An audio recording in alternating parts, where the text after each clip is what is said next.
इन गीत जे लाए ख़ास फरमाइश इब्राहिम हैदरी खां प्यारन दोस्तन जी। शायर मंसूर खासकेली, सिंगर ज़मीर मल्ला, सलमान मल्ला, नसीर बलोच, अली मुराद आबासी ऐं शहर बदीन खां AB सुमरो, सिकी सुमरो। शायर यगाना यूनस कंबराणी, अकबर इस्मानी ऐं राणीपुर खां शायर तनवीर नंगरे जो। तिन जी ख़ास फरमाइश। मुंहिंजी वॾी मोहब्बत दिलबर हुई तो सां, विसारे छॾई दिल तां इब्राहिम हैदरीअ खां प्यार अली आबासी चवे।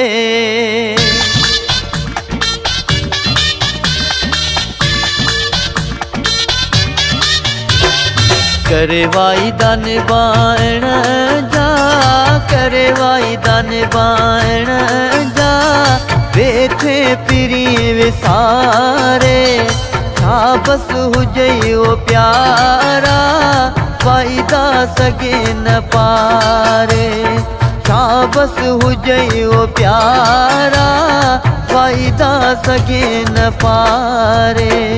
करे वाइदा निभाइण जा, करे वाइदा निभाइण जा, वेठे पिरी विसारे छा बस हुजई ओ प्यारा, वाइदा सगे न पारे छा बस हुजई ओ प्यारा, वाइदा सगे न पारे।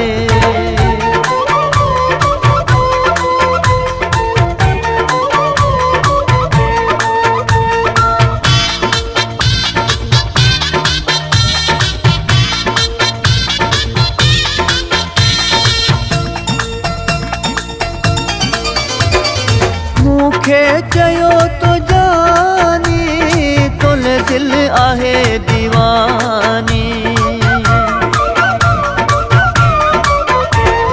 मूंखे चयो तो जानी, तुल दिल आहे दीवानी, तुल दिल आहे दीवानी।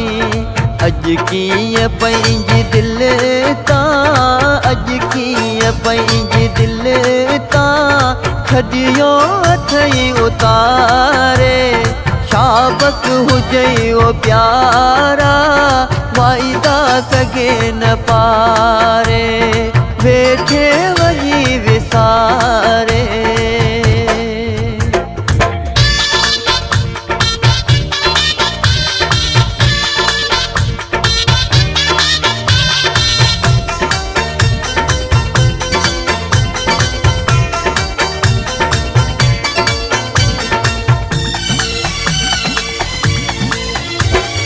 मूंखे तोखां सिवाए सुख चैन प्यारा नाहे,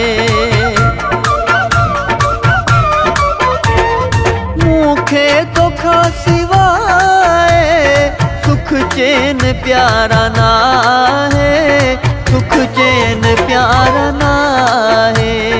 तो त छॾियो बुलाए, तो त छॾियो बुलाए, मुंहिंजी दिल तोखे थी सारे, छा बस हुजई ओ प्यारा, वाइदा सगे न पारे, वेठे पिरी विसारे।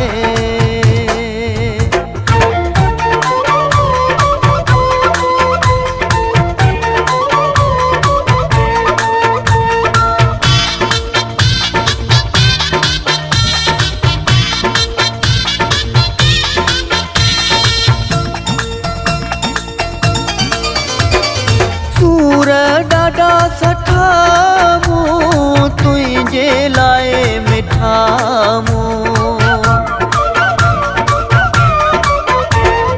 सूर ॾाढा सठा मूं तुंहिंजे लाइ मिठा मूं, तुंहिंजे लाइ मिठा मूं।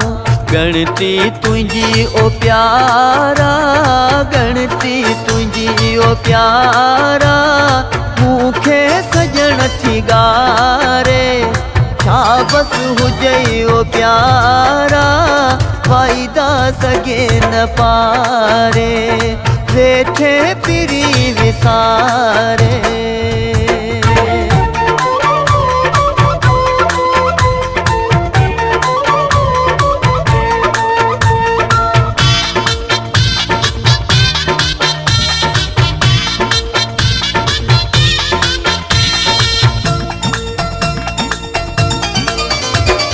दिल मुराद जी दिल खे एडा न दर्द तू